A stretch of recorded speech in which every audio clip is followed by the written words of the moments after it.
Alors un petit message que je vais mettre au début de chaque vidéo. Je porte un masque FFP2, non pas parce que j'ai peur du Covid, parce que je suis devenu maso ou quoi que ce soit. Tout simplement parce que je suis allergique au pollen, aux abeilles, à tout ce qui vole autour des ruches. Donc voilà. Allez, salut tout le monde. Aujourd'hui je voulais vous montrer un petit peu, je voulais vous parler des réglementations sur un rucher. Parce que y en a beaucoup qui ne savent pas. Alors sur un rucher, on est tenu en tant qu'apiculteur de s'identifier, d'identifier nos ruches ou d'identifier le rucher. C'est-à-dire que sur un minimum de 10% de vos ruches, vous devez avoir votre numéro apiculteur lisible, pas écrit en tout petit. Donc ça, minimum 10% de vos ruches, ou alors, mais moi je fais tout en même temps, ou alors un panneau avec écrit votre nom, vos coordonnées, votre numéro apiculteur. Moi je mets mon numéro SIRET en même temps. Voilà. Alors mes ruches, je les grave avec un graveur laser. Je vais mettre le lien, j'ai déjà fait une vidéo là-dessus. Et puis le panneau, tout ce qui est signalétique, je le fais faire dans une société ardennaise qui s'appelle Sopec Repro. C'est une société au top. Alors c'est pas du tout de la publicité puisque je ne gagne rien en les citant. Mais voilà, c'est eux qui m'ont fait mon véhicule, que vous commencez à tous connaître maintenant. Ils m'ont fait la déco de mon véhicule. Et là je passe pas inaperçu avec. Voilà, ils me font mes étiquettes de miel. Je vais en profiter dans cette vidéo pour vous montrer mes nouvelles étiquettes réglementaires. Vous savez que la réglementation a changé depuis début 2022. Donc étiquette réglementaire pour le miel, avec toutes les infos utiles. Et puis sachez que si vous avez besoin, moi j'ai une micro-entreprise à côté où je fais pas mal de choses. Je vous ai déjà parlé des nids de guêpes et tout. Mais je fais également tout ce qui est prestations informatiques. Et si vous cherchez quelqu'un pour faire vos étiquettes, pour faire votre maquette d'étiquettes pour le miel ou autre, n'hésitez pas à me contacter, puisque c'est dans mes cordes. Voilà. Donc je vous montre mes étiquettes de miel. Et puis je vous mettrai les coordonnées de la société en question. Vous pourrez les appeler de ma part. Vous dites que vous appelez de la part de David l'apiculteur. Et vous serez super bien reçu. Voilà, le patron se nomme Maxence. C'est un gars qui mérite d'être connu. Et puis j'en profite pour faire un coucou à Maxence, un coucou à toute l'équipe de Sopec Repro. Et puis merci pour tout ce que vous me faites, pour mon véhicule, pour mes panneaux, etc. Voilà. Allez, je vais vous montrer mes étiquettes. Alors, je vous apporte des précisions quand même au niveau du rucher. Sachez que vous n'avez pas le droit de mettre une ruche à moins de 10 mètres d'un voisin.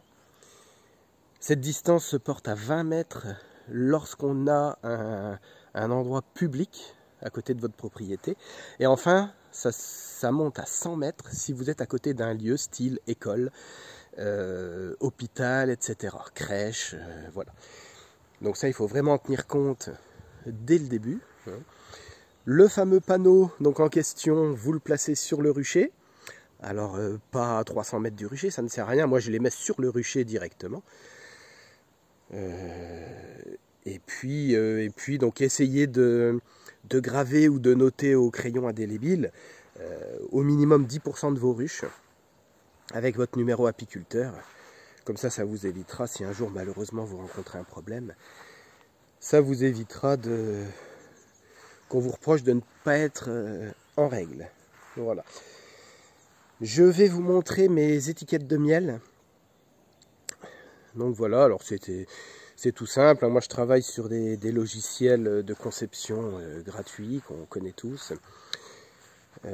Donc si vous avez besoin, surtout n'hésitez pas. Moi c'est une prestation que je peux faire. Voilà, vous me contactez par message privé sur les réseaux sociaux. Alors à partir de ma page d'accueil YouTube, vous avez les différents réseaux sociaux sur lesquels je suis, en l'occurrence Facebook. Donc vous pouvez me contacter. Et puis voilà, je vous ai sorti une petite vidéo avec les réglementations. Je vais vous la remettre en lien également. où là c'est quand même beaucoup plus complet, donc n'hésitez pas à la regarder, surtout pour les apiculteurs débutants. Et puis, je vous informe aussi, donc toujours pour les débutants, hein, puisque là, en théorie, les apiculteurs chevronnés connaissent tout ça. Mais pour les apiculteurs débutants, je vais vous proposer des vidéos spéciales où, mois par mois, vous saurez ce qu'il faut faire comme intervention sur vos ruchers. Voilà, donc dans ces vidéos, je vais diviser la France en 3 secteurs géographiques, le nord, le centre, le sud. Et puis je vais vous guider, c'est pour ça que j'ai demandé il y a quelques temps des apiculteurs de différents coins de France, mais tout simplement pour pouvoir avoir une idée de la météo aux différents endroits de France pour réaliser ces vidéos.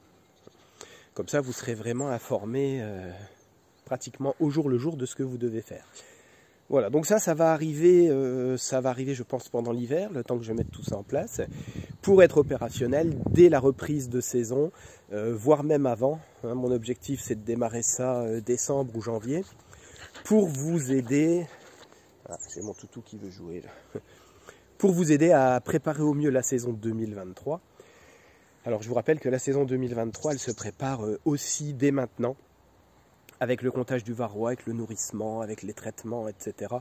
Donc même chose, suivez mes vidéos, je vais vous faire tout ça. Il va y avoir beaucoup de vidéos là en juillet-août, parce que c'est la grosse période, mais en même temps on prépare l'hivernage, donc il y a énormément de choses à faire, il ne faut rien louper du tout. Voilà, donc abonnez-vous à ma chaîne, partagez-la aux nouveaux apiculteurs, et puis je vous dis un grand merci à tous, et puis à bientôt. Ciao.